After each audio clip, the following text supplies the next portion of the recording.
So this is the way to obtain plain colors behind other shapes, so not obtaining holes with your live paint system.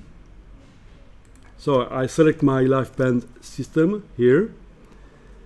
I will duplicate it like that, and I will transform it into a pixel picture with object rasterize. I rasterize at high definition, 300 ppi.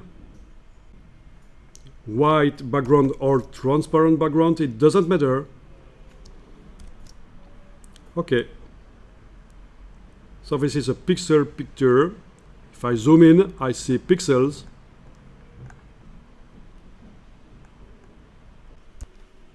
If I ask for showing the transparency grid in the view menu, you will see that there's a white background, but that's not a problem. So with my picture here selected, I will go into the window menu, image trace. I will ask for a preview. I will ask for a color image trace. So instead of black and white, you ask for a color image trace. Takes a lot of time. Okay, good. So it's looking quite the same as the live paint.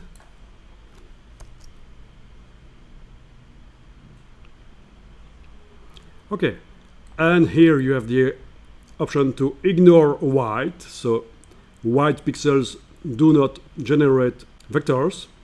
So if you check ignore white, it will compute once again, and white pixels from the picture will become transparent. So if I had transparency, remember that the image trace do not take it into account. I will have to click on ignore white anyway. And then you have that little nice option here. What happens when a shape overlap another one? Does it create in the end a hole or not? I will ask for not, so I will click here.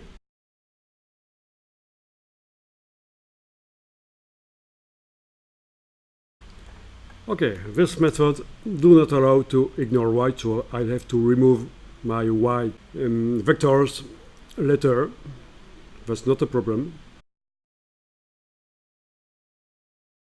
And then now I will obtain vectors from that image trace system just by going to Object, Image Trace, Expand. And this is it. I will select with the white arrow tool, click just beside, click on the white, it delete. Okay, I don't have any more white background. And now if I move with the white arrow tool and the Alt key, I select all of one shape, and without any key now on the keyboard, I move it anywhere. It doesn't make a hole behind. Same here. Alt click. Now no key on the keyboard. I move it.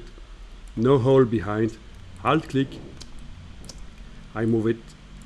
No hole behind. So that's what I wanted. And that's the little trick. Rasterize the picture. Image trace it with that option. Overlapping creates stacked paths. Expand, of course, the image trace in order to obtain vectors. And it's okay. So it may be useful.